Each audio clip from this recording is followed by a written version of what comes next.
Amém. Saúde os irmãos com a paz do Senhor.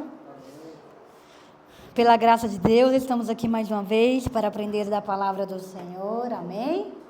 Como já vimos, deixa eu ganhar bastante tempinho. Como a gente já viu na semana passada, todo o tema central da mensagem desta lição é o Deus que governa. Como os irmãos não têm lição, deixa eu mostrar um pouquinho da capa. Diz aqui: o Deus que governa o mundo e cuida da família. Eu achei bem interessante esse tema central, porque quando se fala o Deus que governa o mundo, parece um Deus que ele está tão longe da gente, mas a gente vê através dessa lição que aquele que governa o mundo, ele também tem o cuidado de cuidar da nossa família. É interessante porque se a gente pensar a respeito do presidente do país, ele governa o país, mas quão longe ele está da nossa família, ele nem sabe que a gente existe. Mas o Deus que governa o mundo, ele também cuida da nossa família. Então, toda essa revista, ela está baseada no livro de Ruth e Esther, foi o que o Monge Nival deu a aula da semana passada, né? A introdução dessa lição. E na lição de hoje, a 2, a gente vai estudar a respeito do livro de Ruth. Então, é uma introdução também a respeito do tema da história de Ruth. Deixa eu ler então o texto áureo e a verdade prática, e a gente já entra um pouquinho já no que é a lição. O texto áureo diz assim: e sucedeu que, nos dias em que os juízes julgavam, houve uma fome na terra, pelo que um homem de Belém de Judá saiu a peregrinar nos montes de Moabe, ele, sua mulher e seus 2 filhos, que está em Ruth, capítulo 1 e versículo também de número 1. A verdade prática, ela está dizendo assim: servir a Deus não nos isenta de crises. Em qualquer circunstância, o segredo é permanecer fiel, confiando na providência divina. Quantos aqui confessaram a Jesus como Senhor e Salvador? Os irmãos passam problemas? Ou só eu que passo até hoje? Falta dinheiro para pagar aluguel? Falta dinheiro para compra, para fazer o que a gente quer? Os irmãos ficam doentes ainda? Perde parente? Então, servir a Deus não quer dizer que estamos isentos dos sofrimentos terrenais, de maneira alguma. Senão que Deus, o Senhor Jesus mesmo vai dizer assim, eu venci o mundo. Então, a gente tem como esperança que nós também venceremos assim como Cristo venceu. Então, isso, servir a Cristo, não isenta nenhuma pessoa de passar por tribulações. E a gente vê que muitas pessoas, elas têm um entendimento, um ensinamento muito equivocado a respeito disso. Tanto é que existem pessoas que elas não estão firmadas na palavra do Senhor e diante de qualquer circunstância, o que ela quer fazer? Vou sair da igreja. Por quê? Porque estou em dificuldade. Por quê? Porque Deus não me abençoou. Porque o carro que eu queria, Deus não me deu. Por quê? Porque o trabalho que eu queria, Deus não me deu. Então, a gente tem que entender que a gente vai passar por circunstâncias que a gente não queria passar, mesmo servindo ao Senhor. Então, como diz aqui a verdade prática, a gente tem que o segredo é permanecer fiel. E confiando que Deus, ele é o Jeová Jireh, aquele que prover. Vamos então para a leitura bíblica. Lê para a gente, uma Érica, não sei se a irmã tem a revista, mas dá para ler na Bíblia, que é Ruth, capítulo 1, do versículo 1 ao 5, que é a nossa leitura bíblica em classe, aquela que a gente lê sempre todos juntos.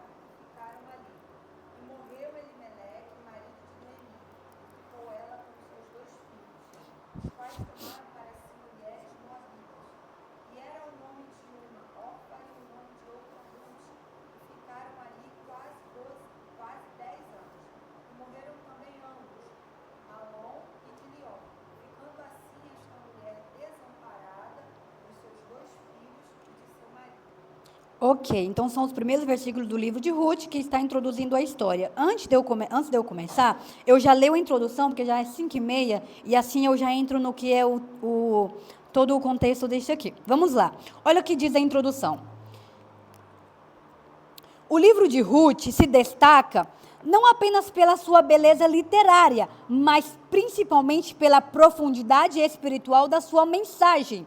Fonte de inspiração para os judeus e cristãos ao longo dos séculos. O livro, ele narra uma história de amizade, amor e redenção. Uma extraordinária demonstração de como o Todo-Poderoso trabalha em meio às crises para cumprir seus desígnios eternos. Ele transforma a tristeza em alegria, perdas em ganhos, derrotas em vitórias. Ruth nos apresenta Jeová Jirê, o Deus que provê. Então, para dar uma pincelada, se algum irmão não conhece bem da história do livro de Ruth, então, basicamente, o livro de Ruth, ele se divide na parte em que sai a Limeleque com a sua família, a sua esposa, com seus 2 filhos. Passado alguns anos, morre o seu marido e morre os seus 2 filhos. Aonde que eles estão? Eles estão na terra de Moabe. Eles não estão dentro do contexto geográfico de Israel. Eles, por causa da fome, por causa da seca que veio sobre o povo de Israel, então eles fugiram para Moabe, para os campos de Moabe. Então a palavra do Senhor vai dizer que primeiro morre seu marido, passado alguns anos morre os seus 2 filhos, ficando então ela desamparada de marido e de filhos. E logo depois a gente vê a aliança em que Ruth e Noemi fazem, porque Ruth, o comentarista, ele vai dizer algo bem interessante. Ele vai dizer que Ruth, ele ama sua sogra singelamente. Ele usa bem essa palavra, achei bem interessante, porque me traz como que o entendimento de que era algo simples. Ele diz aqui, ó, mais para cima, aqui, ó. Ruth, a nora, amou singelamente a sua sogra. A palavra singelamente me traz como que o entendimento de algo singelo e simples. Mas quando a gente vai olhar, não estou dizendo que o comentarista está errado, mas eu vejo algo tão profundo entre esse relacionamento que Deus mesmo, ele coloca um amor no coração de Ruth, tão grande, tão profundo, que não é nada singelo, mas é algo muito bonito da parte de Deus e que traz uma história que ele vai revelar a própria graça. Deus, agora olha só, Deus vai revelar o plano dele e a graça por meio dessa amizade entre a nora e a sogra, simplesmente isso.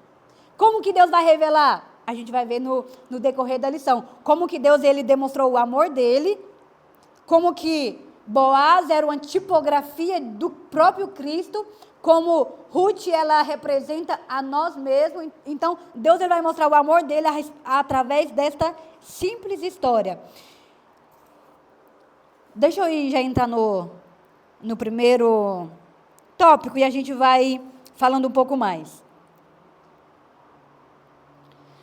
A organização do livro, que é a primeira divisão, que diz, o ponto 1, na Bíblia hebraica. Irmãos, eu sempre gosto que todo mundo participe. Mas eu acho que vai ser tão difícil para colocar os irmãos para ler, para ir ajudando, por causa de não ter revista. Então, eu vou ler rapidinho, que aí a gente já vai passando bem rapidinho. Então, a primeira divisão que tem como tema a organização do livro. Ponto 1, na Bíblia hebraica. O livro de Ruth, ele pertence à terceira divisão, ou seção da Tanakh, a Bíblia hebraica, que é composta apenas dos livros do Antigo Testamento da Bíblia cristã.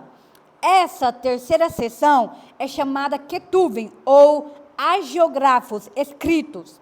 A primeira seção é a Torá, Pentateuco, e a segunda é o Nevim, que são os livros proféticos.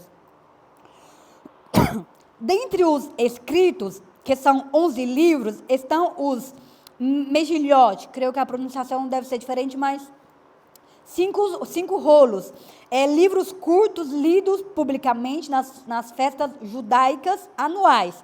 Cântico dos Cântico dos Cânticos, Ruth, Lamentações, Eclesiastes e Esther.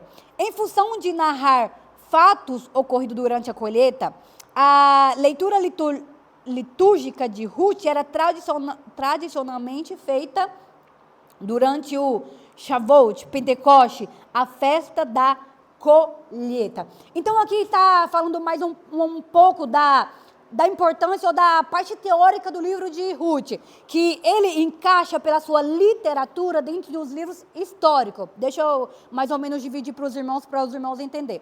O Pentateuco, como foi dito aqui, eles são os 5 primeiros livros: Gênesis, Êxodo, Levítico, Número, Deuteronômio. Depois vem os livros históricos: Josué, Juízes, Ruth, 1 Samuel, 2 Samuel, 1 Reis, 2 Reis, 1 Crônicas, 2 Crônicas, Esdras, Neemias, Esther, e não sei se Jó ele encaixa nos poético ou histórico, mas creio que poético.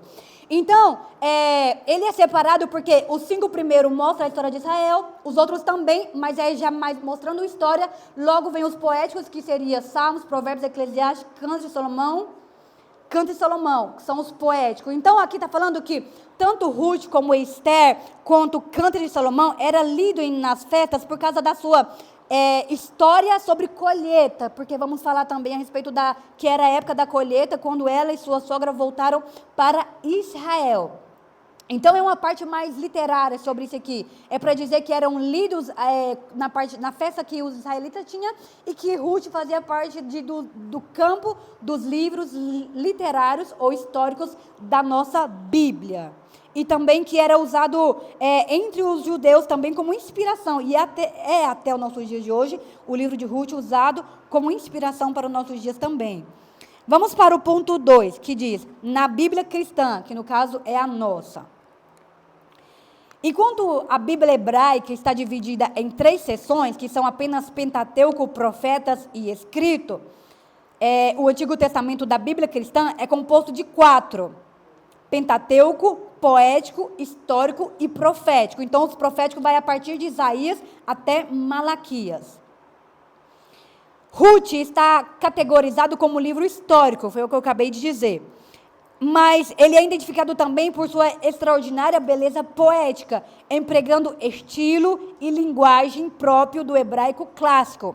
O autor expõe aspectos subjetivos da vida dos personagens. A obra está organizada em 4 capítulos, somando 85 versículos. Vamos para o ponto 3 e a gente já conclui a primeira divisão, que diz assim, autoria e data. Há uma diversidade de opiniões entre os eruditos acerca da autoria e da data do livro de Ruth. Samuel é o autor mais provável. O Talmud, obra milenar de regulamentos e tradições judaicas, atribui a ele a autoria. A forma como o autor se refere a Jessé e a Davi parece indicar contemporaneidade e familiaridade com os personagens, o que também aponta para Samuel. Além disso, as características gerais da obra indicam uma atmosfera própria do início do período da monarquia de Israel. Sendo assim, o livro teria sido escrito no século X a.C. Então, vamos lá. O livro ele é caracterizado como um livro histórico. E, segundo o comentarista, o escritor mais provável que eles lhe dão a autoria é do profeta Samuel, o próprio profeta Samuel. Porque a Bíblia vai dizer que nos dias em que os juízes governavam, Ruth, Noemi, seu esposo, saíram de Belém por causa de todo... A gente vai estudar todo o contexto histórico, religioso, político que estava acontecendo dentro de Israel, a devastação que estava no meio do povo e porque Deus permitiu essa dificuldade. Então foi basicamente na época dos juízes o que antecedeu a monarquia, que é a partir do reinado de Saul e Davi. Então, para que os irmãos entendam, aconteceu nos tempos dos juízes, antes de que Saul tomasse o reino. Foi na época dos juízes que aconteceu essa peregrinação deles pelos campos de Moabe. E autoria mais lógico, né, que eles dão a Samuel pela maneira com que ele familiariza Davi e Jessé com a pessoa de Ruth. Então vamos lá. Alguma pergunta, irmãos, nessa parte mais teórica e mais histórica? Podem perguntar se alguma parte os irmãos não entenderam. Essa parte histórica ela é mais chatinha, porque às vezes a gente nem entende muito, mas é importante que os irmãos entendam isso. Quem foi o escritor, o período com que foi escrito, a mensagem central com que o comentarista quer trazer a respeito da vida de Ruth para nós, que é a redenção, a misericórdia, o amor e a fidelidade de Deus com as nossas vidas, apesar de todas as circunstâncias.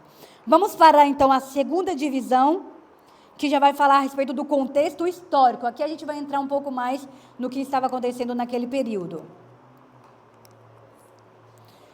O ponto 1, que diz assim, no tempo dos juízes. Não há uma data precisa para os fatos narrados em Ruth. O que sabemos é que ocorreram 3 gerações antes de Davi, nos dias dos juízes. Esse período, que é o período dos juízes, durou mais 3 séculos. Começou depois da morte de Josué, por volta de 1375 a.C., e se estendeu até o início da monarquia de Israel, com a ascensão de Saul ao trono no ano 10.050 a.C. Foi marcado por uma grande anarquia e uma profunda apostasia e infidelidade do povo hebreu. Uma frase que identifica bem aquela época sombria é: cada qual fazia o que parecia direito aos seus olhos. Sem uma sábia direção, o povo perece. Então vamos lá para o contexto. Quando Deus ele entrega a terra de Canaã ao povo de Israel, sabemos que Deus ele não deu de maneira, por dizer, de mão beijada, senão que quando Josué adentra a terra, os irmãos sabem que o povo teve que lutar para conquistar as terras. Então a palavra do Senhor vai dizer que Josué, ele andou nos caminhos do Senhor, mas vai dizer que quando Josué morre, quando todos aqueles anciões, que eram pessoas, homens de mais idade, que eram referências para o povo de Israel, referências espirituais, de moral, quando esses homens morrem, a palavra do Senhor vai dizer que o povo começa a fazer o quê? Não somente isso, algo mais sério que murmuração. O que o povo fez quando Josué morre e quando os anciões morrem? O que eles fazem? O que mais? O irmão Genival disse levante, murmuração. O que aconteceu com o povo? Se desvia. Então, quando ele já não tem aquela liderança de puxar a rédea deles, de puxar a orelha, a palavra do Senhor vai dizer que cada um fazia o que queria. Então, eles começaram a idolatrar, eles começaram a servir sacrifícios a deuses pagãos, eles começaram a idolatrar, eles começaram a fazer tudo aquilo que era mal aos olhos do Senhor. E eles não fizeram por uma vez, senão que foram 16 juízes, e a palavra do Senhor vai dizer assim, ó, Deus entregava, por causa do pecado, Deus entregava Israel na mão dos inimigos, eles sofriam, eles clamavam a Deus, Deus mandava um juiz, o juiz livrava eles, aí quando eles estavam em paz, eles voltavam a fazer tudo que era mal aos olhos do Senhor. Aí Deus entregava eles para os inimigos, aí os inimigos como que usavam eles e torturavam eles, eles clamavam a Deus, Deus levantava outro juiz. Aí o juiz morria, o que eles voltavam a fazer? Então eles viviam um ciclo vicioso de pecado. Então eles só conseguiam estar diante da presença de Deus quando havia um juiz. Então foi exatamente nessa época que Noemi, seu marido e seus 2 filhos foram para os campos de Moabe, por causa desse pecado, por causa dessa apostasia, o Senhor entregou o povo de Israel e faltou comida. Deus permitiu que realmente viesse a má circunstância. Então a palavra do Senhor vai dizer que eles fogem para os campos de Moabe em busca de refúgio, alimento.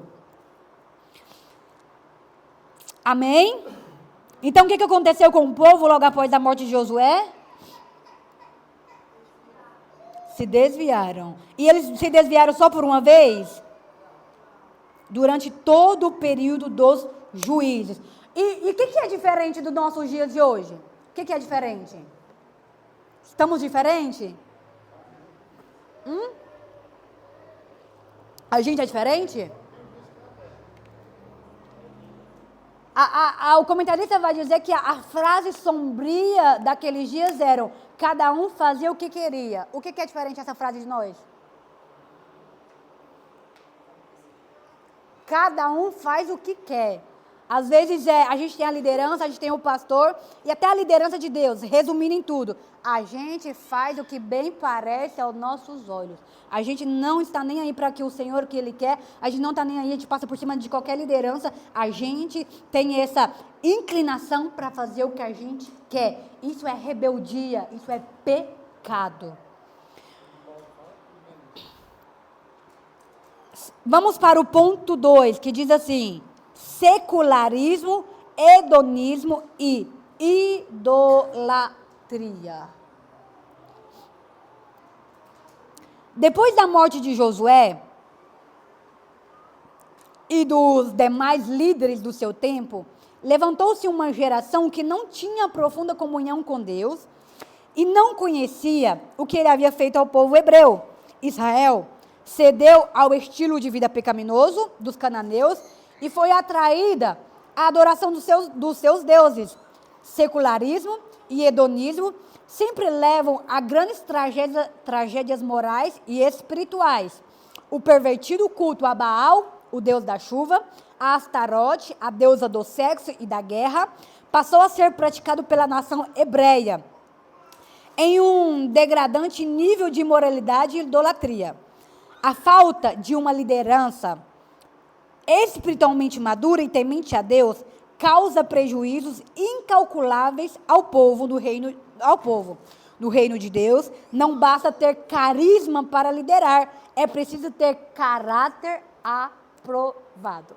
Eu sempre digo uma frase, não me lembro de ter escutado de alguém, mas é algo que eu entendi pela palavra do Senhor. Eu sempre digo assim, não existe igreja sem que ela possa subsistir ou permanecer, que ela não tenha liderança em um local. Eu sempre digo isso pelas experiências que eu mais o Danilo teve de igreja. Eu sempre digo, não existe igreja sem liderança, sem pastor ou sem um local para congregar.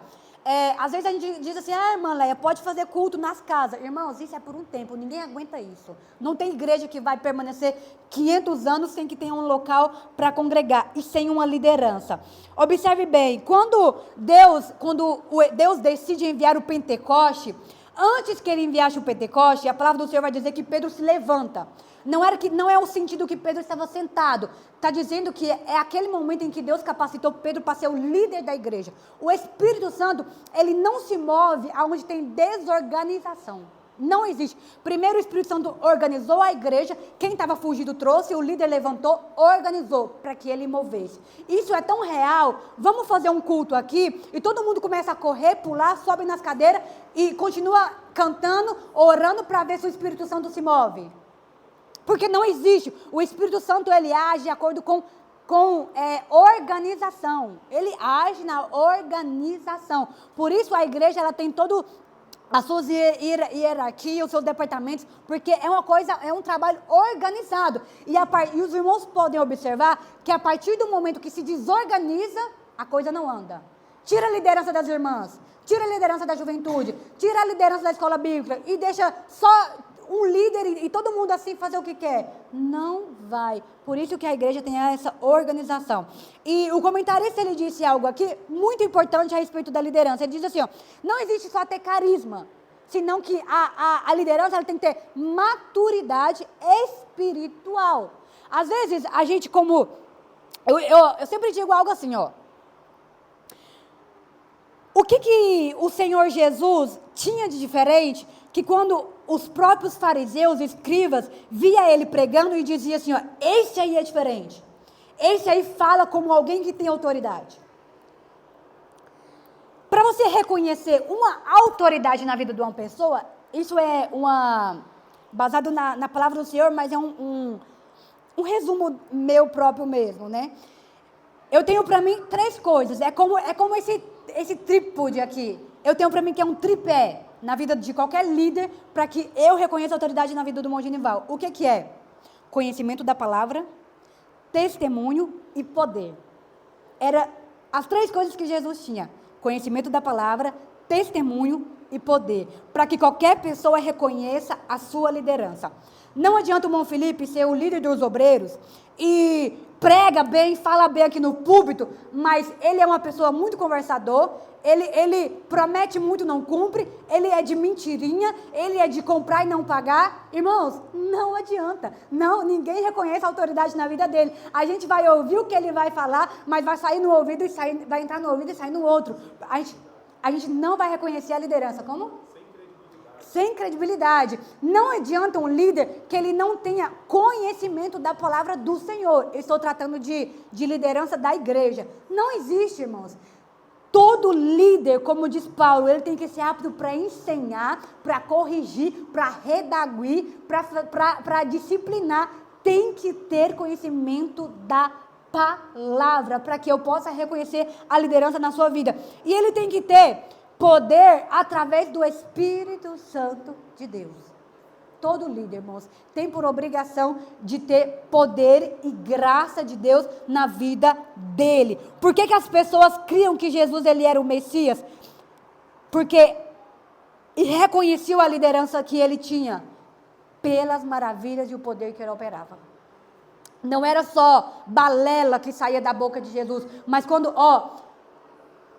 ele falava, o cego enxergava, o mudo falava, o surdo ouvia, o aleijado levantava da cama. Então as pessoas reconheciam e diziam: verdadeiramente, este é o Filho de Deus. Então a gente tem que ter esses 3 para que a liderança ela seja real, seja de Deus na nossa vida. Então o que aconteceu com o povo de Israel?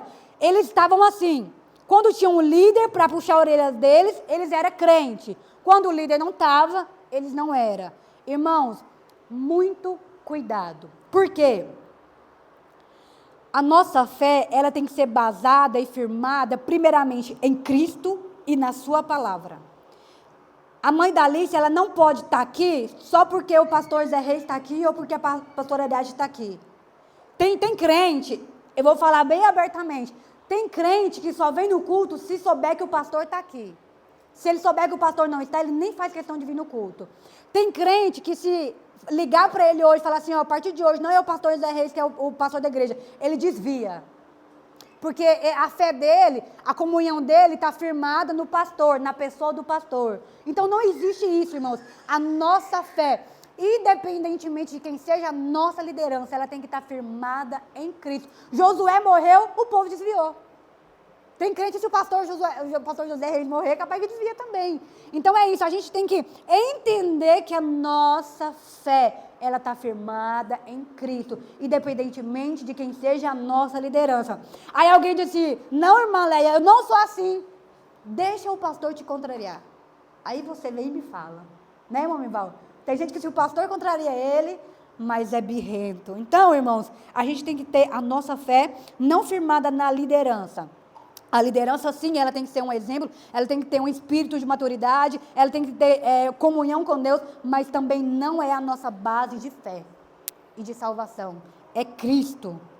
Se você está basado em Cristo, Jesus mesmo diz assim, aquele que está, que tem a palavra do Senhor, ele é como uma casa que está firmada na rocha. A casa na rocha não cai, irmãos, não cai.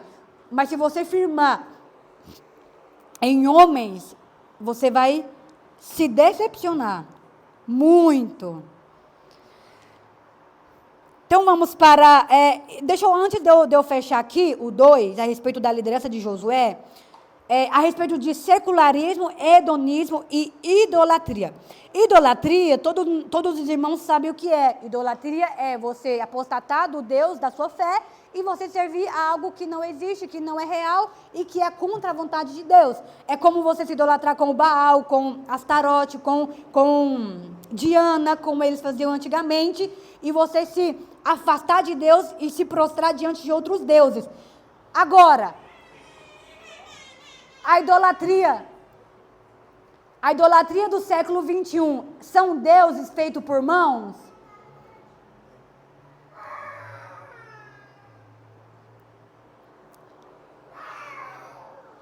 A idolatria que nós enfrentamos hoje, irmãos, são idolatrias feitas por mãos de homens? Sim ou não? Qual que é a nossa idolatria hoje? Quero os irmãos participando, irmãos, senão não vai dormir. Qual a idolatria de hoje? Como? Pode falar. Dinheiro, o que mais? Filhos. Dinheiro, pessoas, redes sociais, que é o mais forte. Bens. Eu entendi tênis.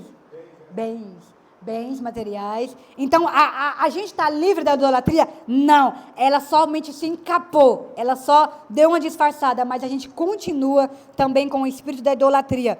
É secularismo. Secularismo é levar uma vida com princípios terrenais e não do céu. Secularismo é viver os princípios do século atual. Hedonismo é viver uma vida crendo que não tem nada mais além disso aqui. É pensar, a partir desse aqui eu morri e o que eu tenho que fazer é aproveitar. Tem uma frase, irmãos, é bem legal, agora me veio a recordação. Tem uma frase que diz assim, ó, a vida é um sopro. Aí está lá embaixo assim, ó, assinado Satanás. Que ele que criou essa frase. A vida é um sopro, tenho que aproveitar. Irmãos, para a gente que está esperando uma nova Jerusalém, a gente não pode cair no hedonismo. Achar que é só isso aqui, vamos aproveitar. A gente tem que viver como se fosse o último dia. Eu li essa frase, eu gostei bastante. A vida é um sopro, assinado Satanás. Pronto. E a gente está caindo nisso, achando que vamos aproveitar, que a vida é um sopro. Não, a gente tem que armazenar tesouros para aquele lugar onde a gente crê que a gente vai, que é o céu. Amém? Então, idolatria é se idolatrar, hedonismo é viver conforme que tudo isso acaba aqui, secularismo é viver uma vida com princípios do século, da terra, da atualidade. Vamos para o ponto 3, opressão, clamor e livramento. A gente está no ponto 3, na segunda divisão, que diz assim: a apostasia tornou Israel presa fácil de seus inimigos, que atacavam, saqueavam as suas cidades e terras e mantinham o povo sob domínio opressor por longos períodos. Afligida, a nação clamava a Deus e o Senhor levantava juízes para libertar o seu povo. Esses juízes não eram magistrados civis, como os que conhecemos hoje, que julgavam em fóruns e tribunais, eram libertadores. Geralmente líderes militares, como Otaniel, Baraque e Gideão, poderosamente usado por Deus para julgar a causa de Israel, livrando-o de seus opressores. Apesar dos repetidos ciclos de infidelidade da nação, observe isso aqui. Apesar dos repetidos ciclos de infidelidade da nação, Deus ouvia o gemido do seu povo em seu momento de dor e aflição. O Senhor, Ele é longânimo e cheio de misericórdia. Ele ouve os que clamam. Eu nunca vou deixar de me impressionar e ficar de boca aberta como Deus é longânimo e misericordioso. Eu sempre digo, graças a Deus, que Deus Ele é Deus, Ele é Ele, e não eu que sou Deus, porque no meu entendimento e na mente que eu tenho, eu já teria consumido todo mundo e não teria sobrado era ninguém. Mas Ele é longânimo, e tantas vezes que Israel estava naquele ciclo vicioso do pecado, ainda assim Ele enviava um juiz para livrar ele, e vai dizer que tem um versículo em Juízes que diz assim, que a mão de Deus se movia de acordo com o clamor do povo. Ou seja, a mão do Senhor, mais ou menos assim, estava parada, mas aí o povo clamava e ele movia, ou seja, ele acudia o povo. Então, isso é uma esperança e um alívio para nossas vidas até no dia de hoje. Que apesar das nossas falhas, apesar da nossa infidelidade, o Senhor ainda assim, Ele escuta o nosso clamor. Tanto é que Paulo vai dizer assim, ó, porque se nós somos infiéis, Ele segue sendo fiel porque Ele não pode negar a si próprio. Não há nele nenhuma variação, nem de dúvida e nenhuma mudança no Senhor. Ele é o mesmo ontem, hoje e sempre. Então, é bem interessante que o céu, ele não move de acordo com o que...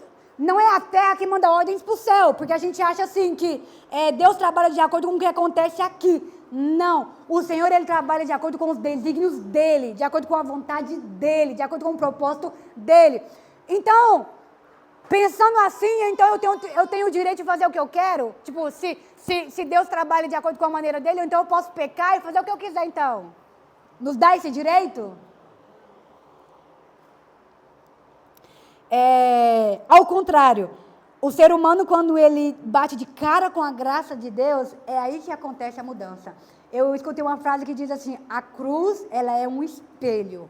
Cada vez que a gente olha para a cruz de Cristo, a gente tem que ver mais o nosso pecado, mais a sujeira que está em nós, a imundícia que habita em nós, através da cruz.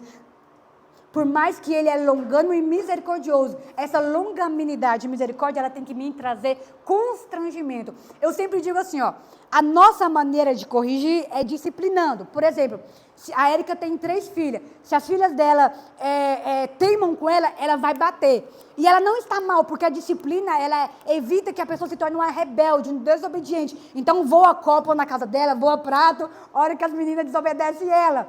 Só que Deus, Ele tem uma maneira diferente. Ele disciplina. Mas o amor dEle, por exemplo, a pessoa está pecando.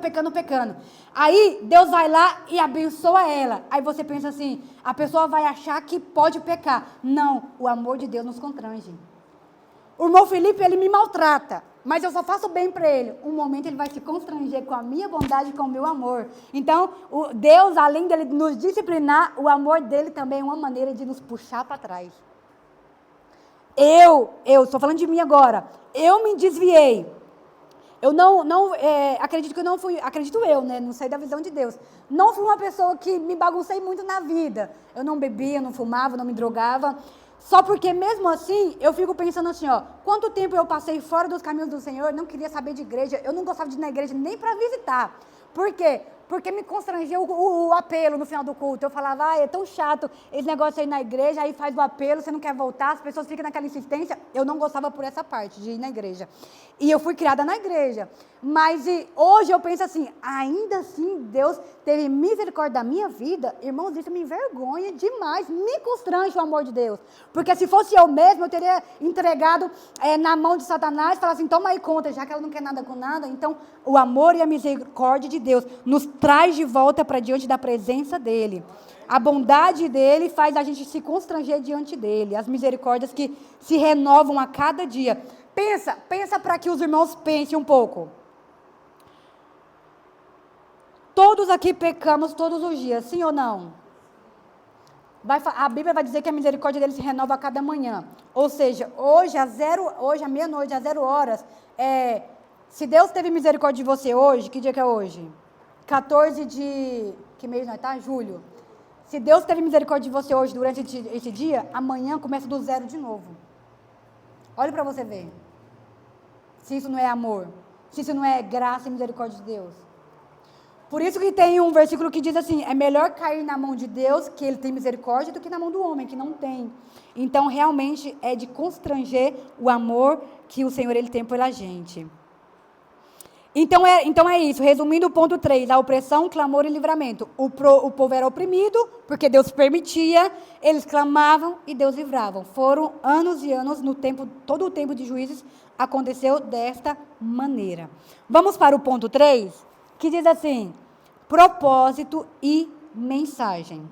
Essa parte aqui eu acho que é a mais importante do texto de Ruth, que a gente vê a parte espiritual e redentora que Deus, ele, como que eu vou falar? ele mostra, ele descobre, ele deixa descoberto com a história de Ruth. O cetro de Judá. Vários propósitos são atribuídos ao livro de Ruth. O principal e mais evidente deles é apresentar Davi como descendente de Judá, a tribo real da qual viria o Messias, o leão da tribo de Judá, a raiz de Davi. Gênesis 49:10 diz: o cetro não se arredará de Judá, nem o legislador dentre os seus pés, até que venha Siló. E a eles se congregarão os povos. Embora Rubem fosse o primogênito de Jacó, seu ato de desonra ao leito do pai, deitando-se com a sua concubina, fez com que perdesse a primogenitura, a posição de liderança. A promessa feita a Abraão seguia, agora, pela descendência de Judá. Sendo Samuel o autor do livro de Ruth, o propósito de registrar a genealogia de Davi ganha ainda mais sentido, já que naquele tempo o rei de Israel era Saul, um benjamita. A ancestralidade de Davi o legitimava para o trono.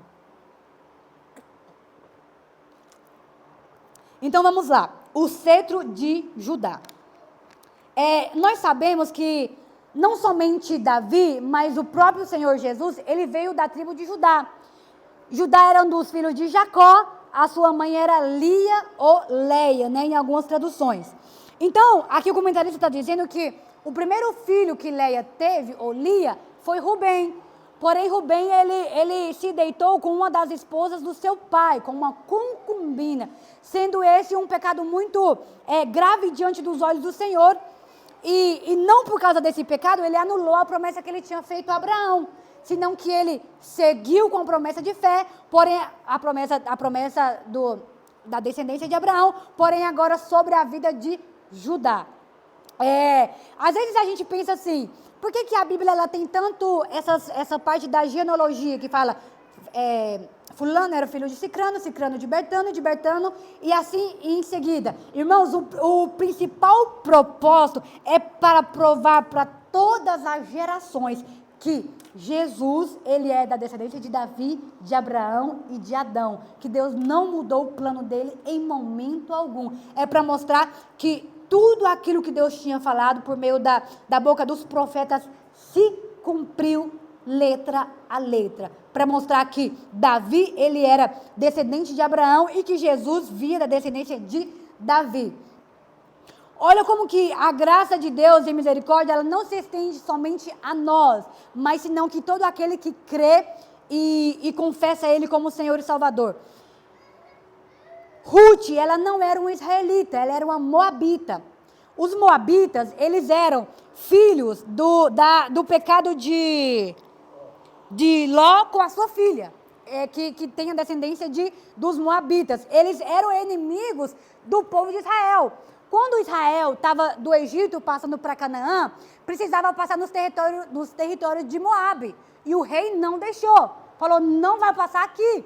Então, eles eram inimigos. Tanto é que eles levantaram um exército e disse assim, se vocês tentarem passar, eu vou contra vocês com o meu exército. Aí Moisés diz assim, manda uma mensagem lá para o rei, fala para ele que nós não quer beber nem da água, a gente não vai passar dentro da vinha, a gente não vai passar dentro das plantações. Se a gente beber água, a gente vai pagar. Aí ele falou assim, eu disse não. Eles eram inimigos de Israel. Então, Deus teve misericórdia de uma mulher que não era da descendência de Israel e fez ela mãe, avó, bisavó, o que seja, do nosso próprio Salvador Jesus. Ruth está na genealogia de Jesus.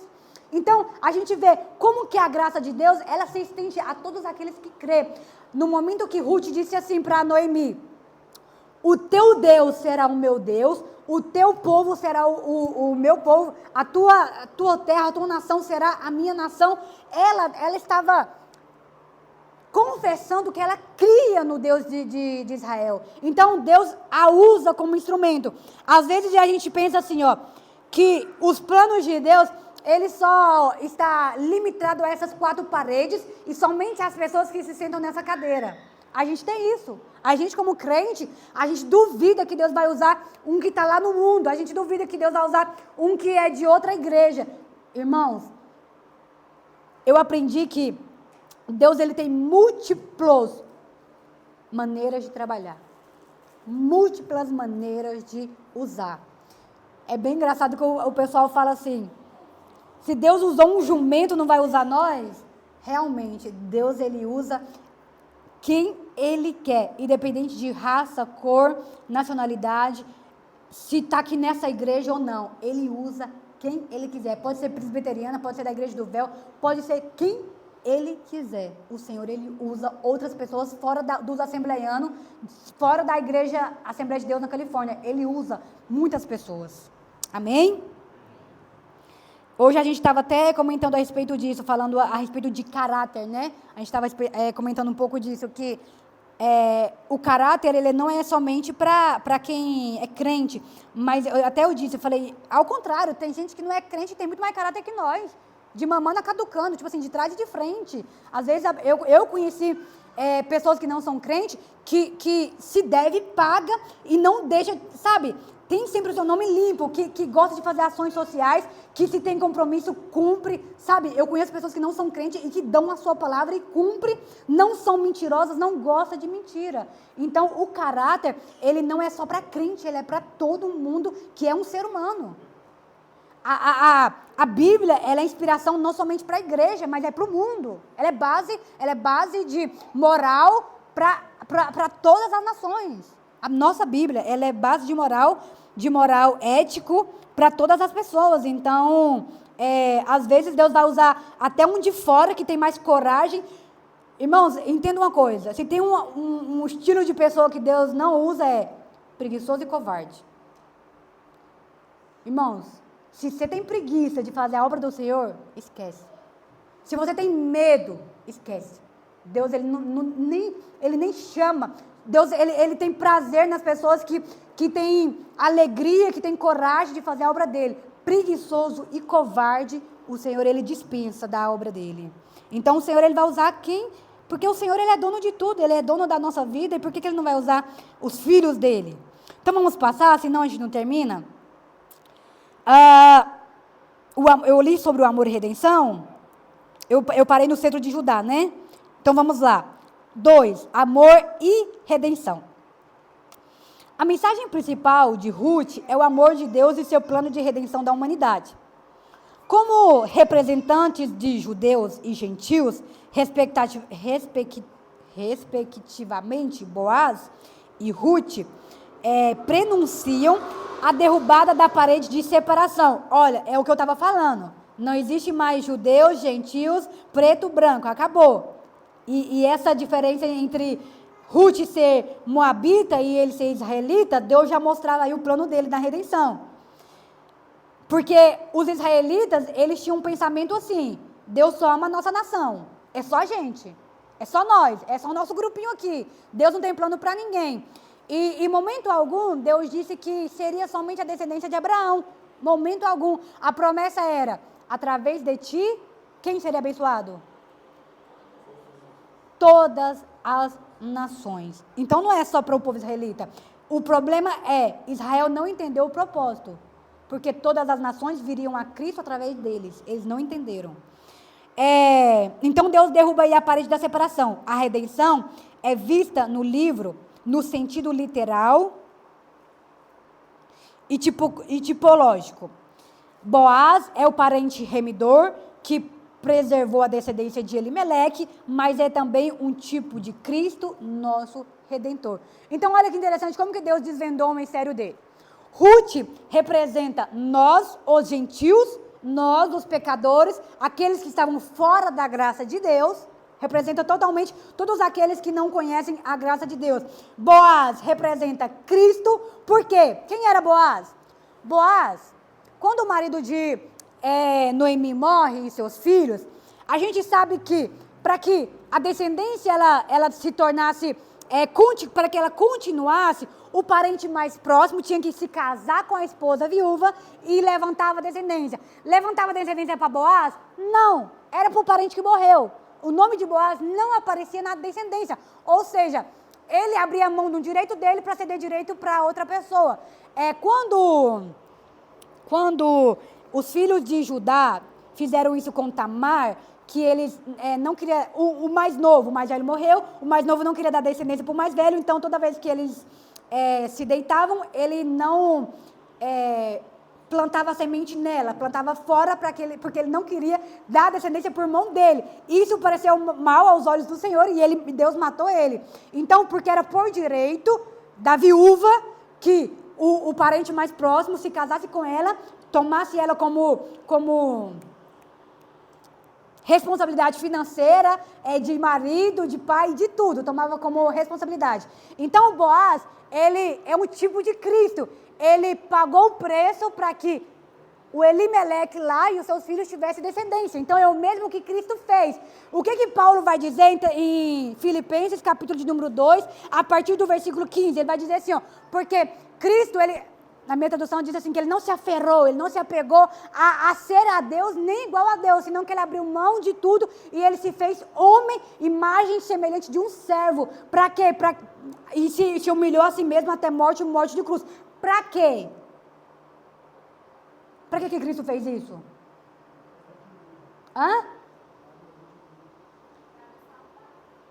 Então ele abriu mão do direito dele para nós, que somos Ruth.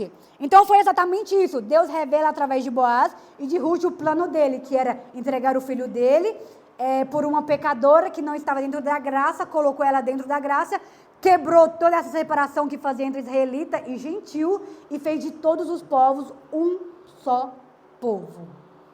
Alguma dúvida? Nenhuma dúvida? Ou é porque eu estou explicando mal?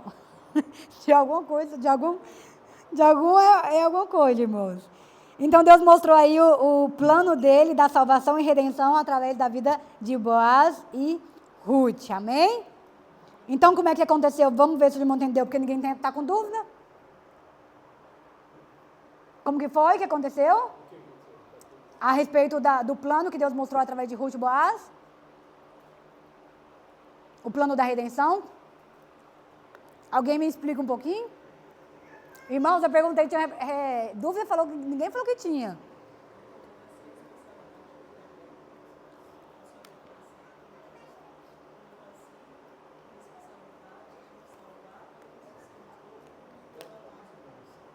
Amém, amém. Todos entenderam, então?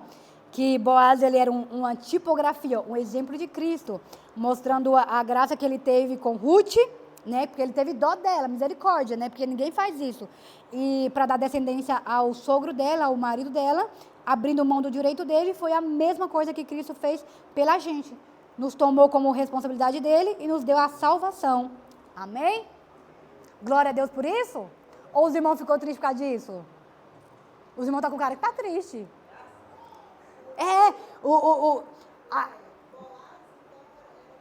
Parente, era o parente mais próximo que ela tinha. Isso, é verdade. Teve outro parente, exatamente. Ele não quis, isso. Só que aí ele falou, foi tão correto, que ele falou assim, não, tem um que está mais próximo, exatamente. Eles fizeram isso. E aí deu o direito a ele, ele foi. Isso, eles fizeram um juramento diante de toda a cidade. Exatamente, sim, Manclédia. Porque naquele tempo, igual eu expliquei, quando a mulher ficava viúva, e eles tinham esse negócio de dar descendência, e era a honra da família e do marido, ele dá descendência. Por isso que quando uma mulher era estéril, ela era tão reprovada pela sociedade, por causa da descendência. E a descendência de Boaz e Ruth era muito importante porque era descendência de Davi. Então, olha como é os planos de Deus. Então, quando eles morrem, e aí elas voltam para Belém, elas voltam para Israel. Então, Noemi diz assim, agora a gente tem que achar um remidor que case com você e que nos dá descendência. Foi igual o irmão Felipe falou. Tinha outro parente que ele era o mais próximo, mas ele disse, eu não quero, e eu cedo a Boaz. Eles então trocaram o sapato, era um modo de juramento, alguma coisa assim. Teve um juramento que eles fizeram, acho que era troca de sapato, alguma coisa assim.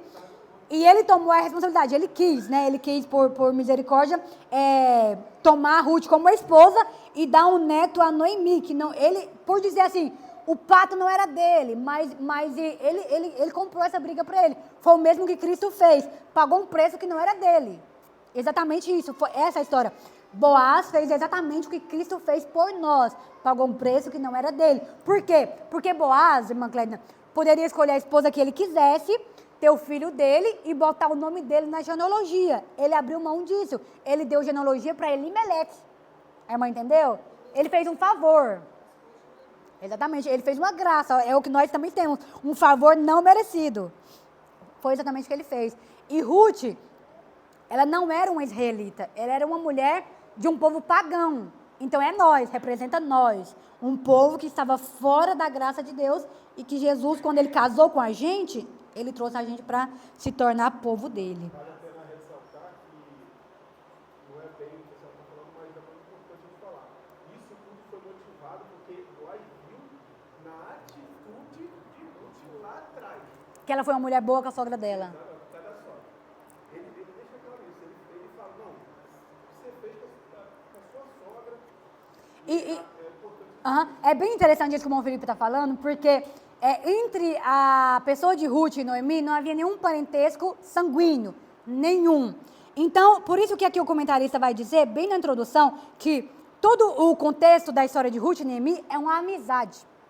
Então, às vezes a gente pensa assim, ó, que amizade é eu ir lá na casa da Érica e comer com ela todo domingo, que a gente é best-west. Irmãos, quando a gente vai olhar pela Bíblia e até pela pessoa de Cristo, a gente vai ver que Cristo vai dizer assim, ó, o verdadeiro amigo é aquele que dá a vida pelo seu amigo. Outro dia eu estava conversando com uma pessoa e eu disse assim, ó, todos nós, a gente tem meio que uma lista na nossa mente das pessoas que a gente daria a nossa vida, é verdade? Sim ou não? Que a gente morreria. Bom, André, aqui tem 30 irmãos, você derramaria seu sangue por todos que estão aqui? Seja sincero, ninguém vai te julgar. Eu não entregaria, meus irmãos não precisam nem contar com o meu sangue para ninguém. É sincero, tipo, eu estou sendo sincero. Né? O irmão, pastor Campanha, você entregaria por mim? Tipo, eu vejo, gente, ó, a minha lista, meu marido, e olha lá, se ficar na linha, viu? Posso mudar isso aí. Minha família, sem dúvida, minha mãe, meu pai, minhas 3 irmãs e meu sobrinho, o Danilo entra. Mas agora eu tô falando, tá em observação, se continuar fiel até o fim. É sério. Então, a gente tem essa lista das pessoas que a gente faria o que fosse preciso. Não é, irmã Clédina? Não é suas filhas, seu marido, suas netas, que a irmã daria a vida?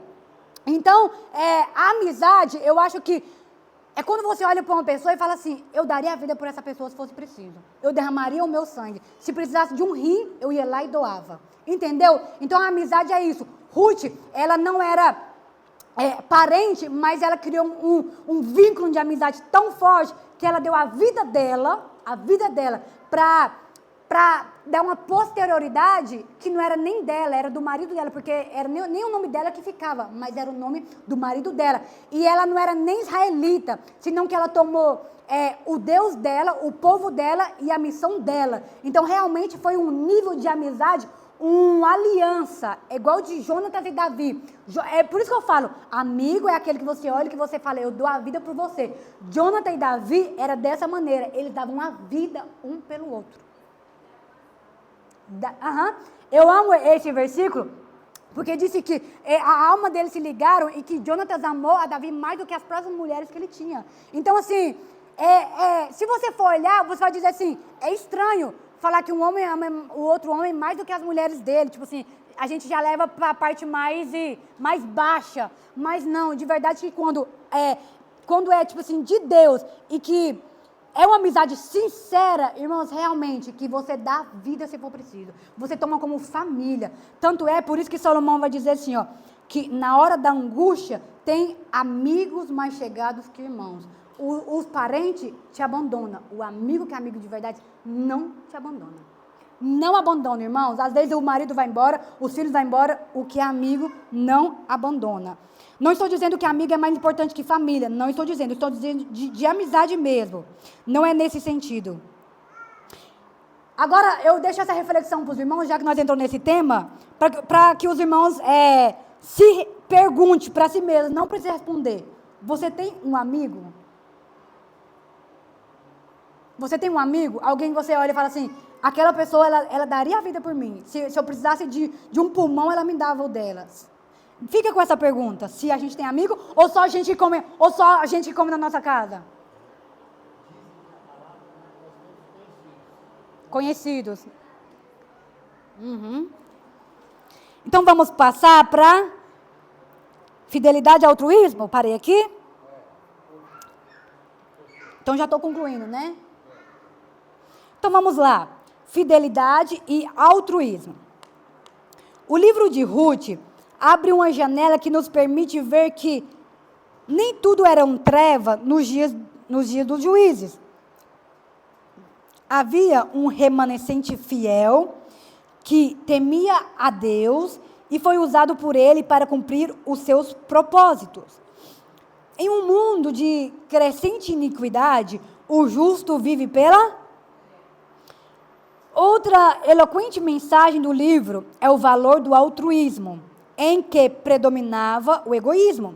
Nos dias dos juízes, a maioria vivia segundo os seus próprios padrões e interesses. Noemi e Ruth destoaram dessa máxima individualista. Sogra e nora não pensavam em si mesmas. O amor não é egoísta. O que é altruísmo? Sempre pesquisar no Google. O que é altruísmo? O que mais? A mãe Evelyn disse que é quando a gente faz algo pro próximo sem esperar algo em troca. Quem mais quer responder?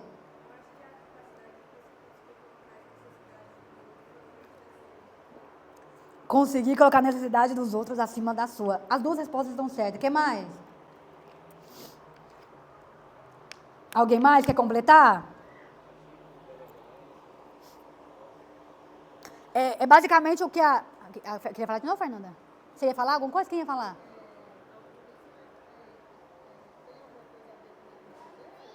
Não.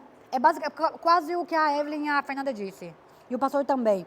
O altruísmo, segundo o dicionário, é quando você ajuda, faz bem, benevolência a alguém, sem pensar no que você vai receber, ou colocando o seu próprio direito, a sua própria vontade, em último. O da pessoa vai primeiro. Isso é altruísmo. É você fazer o bem para a pessoa. No dicionário fala você colocar as costas. Tipo, o que é seu você coloca para trás e o que é da pessoa você coloca em primeiro. Então, o livro de Ruth, ele nos ensina... É o que eu estava acabando de falar a respeito de Ruth e de Boaz. Ambos abriram mão dos seus direitos para que o direito de outro fosse executado. Então, aqui o comentarista ele vai dizer que naquele tempo dos juízes, quando a gente diz assim, e cada um fazia o que queria, realmente que o egoísmo predominava. Cada um seguia o seu caminho, cada um fazia o que queria, servia o Deus que queria, e ninguém tinha altruísmo ou benevolência por ninguém. Aí eu te pergunto, mudaram? A gente mudou? O mundo mudou? O mundo mudou? Hoje todo mundo é altruísta? Todo mundo é bonzinho hoje? Então, alguém ia falar alguma coisa? Então, só se passaram os séculos e a maldade e a individualidade das pessoas siga intacta.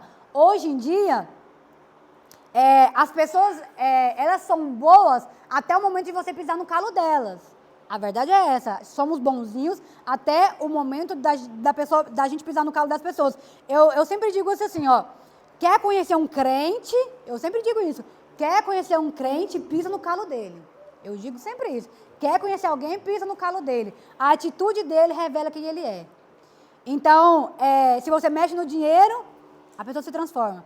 Mexe nos filhos dele. Ai, meu Deus, a pessoa se transforma. Mexe no marido. Ai, meu Deus, é guerra com a pessoa. Tem gente que você não pode mexer nem nas coisas dela, na casa dela. Tipo, você não pode nem tocar, quebrar nada. Que a pessoa já se revela. Eu não sou assim.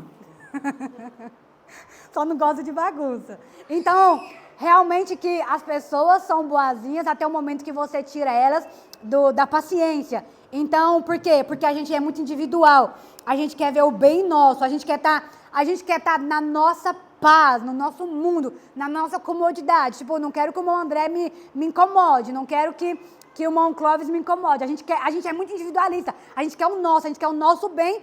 E, por exemplo, Se a irmã Érica fala assim, ó, receba aí, profético. Se a irmã Érica fala assim para nós assim, ó, irmãs, me ajuda a limpar a minha casa amanhã, todas as irmãs. Quem vai? Ninguém vai, irmãos. Hoje, tipo assim, eu não, Érica. Se vira, eu vou limpar a minha casa. Né? A gente vai falar assim, eu vou limpar a minha casa, Érica, você se vira com a sua. Porque a gente não tem essa união de ajudar o próximo. Tudo é o nosso, o meu. Se as irmãs quisessem limpar a minha, eu queria. Mas ir limpar das irmãs, não quero não. Hã? Eu uso a dishwasher, Érica, se vira. Não entendi. Ah, aí é diferente. Com certeza a gente vai. Com certeza. Isso é claro, isso é natural do ser humano. Se tiver uma recompensa, a gente vai mesmo. Sem pensar. Então, a nossa geração é individualista da mesma maneira que naqueles dias.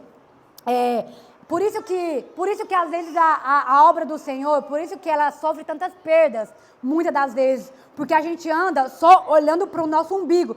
Paulo, ele vai dizer, se eu não me engano, Filipenses talvez, ele vai dizer assim, ó, que há pessoas que constituem o seu ventre como o seu Deus. Ele diz desse jeito, há gente que constitui o seu ventre como o seu próprio Deus. O que Paulo está dizendo? Gente individualista que só pensa na barriguinha cheia. Isso aplica para todas as áreas. Gente que só pensa no seu dinheiro, só na sua casa. Olha o que Paulo vai dizer. Porém, estes se constituem inimigos da cruz. Pessoa individualista é inimigo de Deus, é inimigo de Cristo. Porque toda a palavra do Senhor, todas as promessas do Senhor, tudo que o Senhor ele planejou para a igreja e para o seu povo é em comunhão e unidade. Não tem nada que é só de ninguém, nem os dons. Nem dons. Dons não é nem da gente. A palavra do Senhor vai dizer que dons, ele foi ordenado, ele foi dado para a edificação da igreja. Dom não é para a gente. Não é para edificar eu mesma. É para a edificação da igreja. Então, a gente tem uma visão, uma frase que eu sempre digo também, que às vezes a gente transmite de uma maneira errada. Salvação individual. Isso é certo ou não? E eu vou terminar aqui. Salvação é individual, isso é certo ou não? Até que ponto? Então eu só tenho que me preocupar com a minha vida. Se a Montainara vai para o céu ou para o inferno, é problema dela. Então a gente explica da maneira errada. A salva...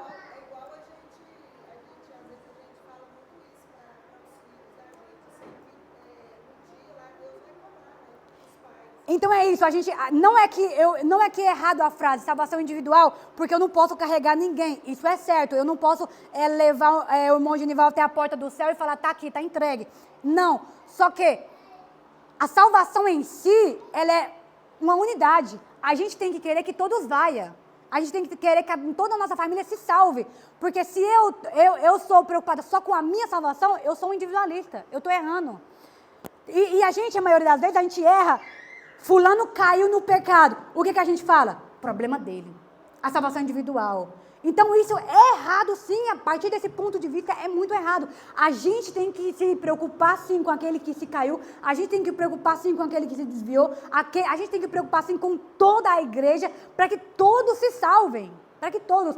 Claro que eu não posso carregar ninguém, mas eu devo, por ser um corpo, eu devo me preocupar se todo mundo está com a vida alinhada. A gente tem que se preocupar. Eu não posso orar pela Fernanda, eu não posso fazer, digo assim, orar por ela assim, o que ela precisa ter em comunhão com Deus, eu não posso fazer para ela, mas eu posso me preocupar com ela, falar, Fernanda, e aí, como é que você tá? Sabe, não, claro que não vou ligar e falar, tá orando, mas assim, incentivá-la, animar, não sei, de alguma maneira que eu me preocupe como que está a vida espiritual dela. Alguém ia falar alguma coisa?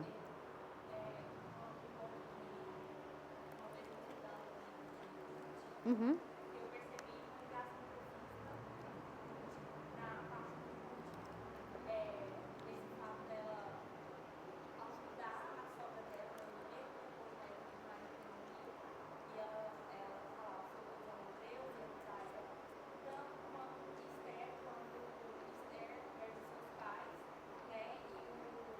Tio dela, Mardoqueu?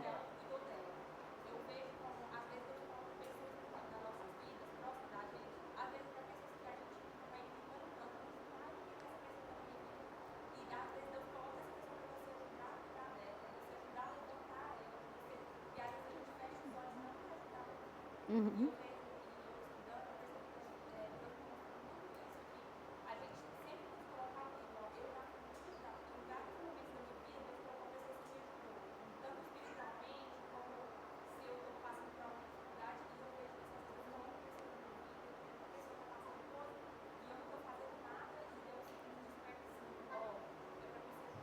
Isso.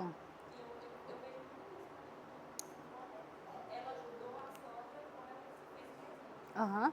E se não fosse por, exatamente o que a Mandanara disse, se não fosse por Ruth, elas não estariam na descendência de Jesus. Então, como que Deus trabalha? Colocando pessoas. Isso é bem interessante. Eu até outro dia, eu acho que eu comentei com alguns irmãos a respeito de um testemunho que eu escutei de uma irmã que ela era líder do departamento de irmãs, ela era líder do departamento de irmãs e ela regia o coral. E teve um dia que ela chegou no pastor e disse assim, pastor, eu já não quero mais trabalhar com as irmãs, não quero entregar. O pastor falou assim, por quê, irmã? Aí ela disse assim para o pastor, vai só lá no ensaio para o senhor ver. Vai só lá no ensaio, não vou falar nada, o senhor vai no ensaio e o senhor vai ver. Aí disse que o pastor foi no ensaio. Tinha uma irmã desse grupo de louvor que ela era a que cantava melhor. Essa irmã, uma regia, a que queria entregar regia, e essa outra cantava melhor. E disse que essa que cantava melhor implicava a que regia. Aí o pastor veio no ensaio, sentou lá atrás, ficou só olhando. Aí disse que quando a irmã cantava, ela disse que a que regia falava alguma coisa, a que cantava fazia assim, ó. Fazia umas caras e bocas, né? Desse jeito. Aí o pastor só observando. Tipo assim, não deu moral, tipo, se desfazendo da liderança. Aí terminou o ensaio, a irmã chegou no pastor e falou assim, pastor, você ouviu? Você ouviu por que agora eu quero entregar o grupo de louvor das irmãs? Aí o pastor, irmã, vi sim, que prova, hein? Mas faz assim, não entrega não, vamos orar. Vamos orar uma semana. Eu oro uma semana, você ora uma semana. Deus vai responder ou eu ou você e a gente vê o que a gente faz. Aí disse que ele orou uma semana, ela orou uma semana. Aí disse que um dia ela estava em casa, uma amiga dela ligou para ela. Falou assim, fulana, nossa, eu estava aqui em casa, lembrei de você, tem uma mulher aqui na minha casa, é missionária, e ela me pediu para me ligar para você, que ela tem uma palavra para você. Diz que quando essa missionária pegou o celular, ela descascou o abacaxi nessa mulher. Falou assim, ó, ela falando já em nome de Deus, quem te chamou foi eu. Aquela lá que você quer decidir por causa dela, foi eu que coloquei ela no seu caminho. Você sabe por quê? Porque quando ela está te implicando, você ora, você jejuma, você consagra. Quando ela está no seu pé, no seu calo, você tem mais intimidade comigo. E eu não vou tirar, você vai continuar, porque foi eu que coloquei. Está entendendo como que Deus é? Ele coloca pessoas boas, pessoas más, ou para cuidar, ou para colocar a gente mais perto de Deus. Deus, ele tem múltiplas maneiras de trabalhar na nossa vida.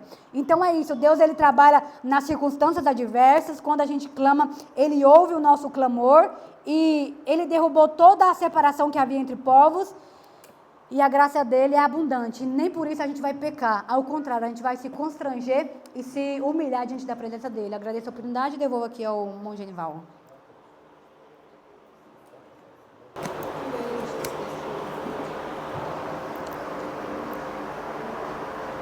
Paz ser, meus irmãos.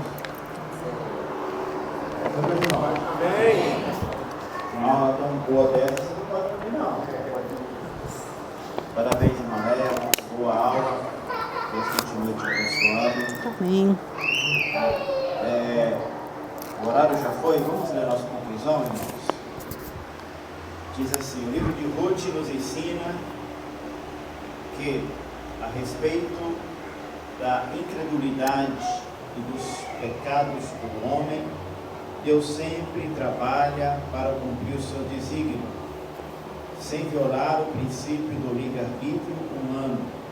Todo-Poderoso conduz a história e executa seu plano eterno de redenção. O livro também nos mostra com fidelidade de Deus, como a fidelidade de Deus se aplica às circunstâncias comuns da vida. Em tudo Ele é fiel. Eu não sei se você entendeu ou já tem um bom entendimento sobre esse livro, sobre a história, né, dessa mulher. A aula foi muito boa, muito explicada. Então Ruth entra nessa questão porque a família de Noemi acabou. Ela perdeu o marido, perdeu seus filhos, e a semente tinha que continuar. E aí entra que a irmã falou, a graça de Deus, que chamam a gentia, para dar continuidade aos planos que Deus tinha já estabelecido. Então, irmãos, mesmo que as circunstâncias humanas elas podem faltar ou elas venham a falhar, todavia as promessas de Deus continuam de pé. Aleluia. Deus, ele sempre tem o plano B para executar. Ele não é pego de surpresa. Não é à toa que uma recusou ir, mas aquela que dispôs a ir, ali é graça de Deus chamando, irmãos. Quando a graça de Deus nos chama, não tem como nós resistir. Quando a graça de Deus toca a campainha da nossa alma, não tem como nós dizer não. E essa mulher foi uma bem-aventurada, e através dela a semente continuou, a descendência continuou, e dessa descendência veio o nosso Redentor, o nosso Salvador. Continue vindo as próximas aulas. Tenho certeza que Deus quer nos ensinar muito nesse trimestre. Ficamos em pé e vamos agradecer ao Senhor por esta tarde maravilhosa que passamos aqui. Pai justo e santo, no nome de Jesus, queremos te agradecer, meu Deus, por esta tarde, onde nós fomos edificados através dessas lições, Senhor, que nós aprendemos a respeito desta mulher, que o Senhor a chamou, meu Deus, para esta obra tão maravilhosa, Senhor. Meu Deus, que nós possamos tirar lições e aplicar na nossa vida diária. Que o Senhor, meu Pai, deseja que cada um de nós também se disponha à Tua presença para executar a Sua vontade, Pai.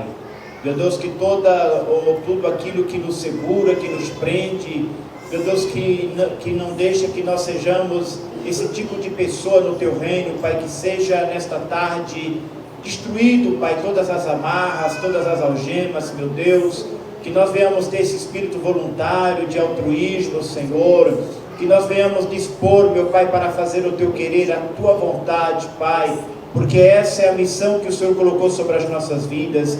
Que sejamos, Pai amado, algo importante na vida de alguém, como instrumento, Senhor, que o Senhor possa nos usar, Pai, assim como o Senhor usou Ruth naquele momento que Noemi estava tão amargurada, triste, abatida, acabada, meu Deus, achando que é o fim, mas o Senhor colocou ela do lado ali, Senhor, como a esperança da sua geração futura, e que nós também possamos ser, Pai amado, esse instrumento de esperança na vida das pessoas, as pessoas que se encontram amargurada, destruída, acabada, que nós sejamos ali, Senhor, a Tua presença, a Tua palavra, para encorajá-las, para dar uma palavra de apoio, meu Deus, sabendo que a Tua promessa está de pé, e esta é a missão que o Senhor coloca sobre os nossos ombros nesta tarde. Abençoe poderosamente a Tua igreja, dai-nos daqui a pouco um culto maravilhoso na Tua presença, Pai, e possamos sentir novamente a Tua presença e ser edificados também pela Tua palavra. É o que nós te pedimos e te agradecemos no nome de Jesus. Amém. Está terminado, dá um abraço.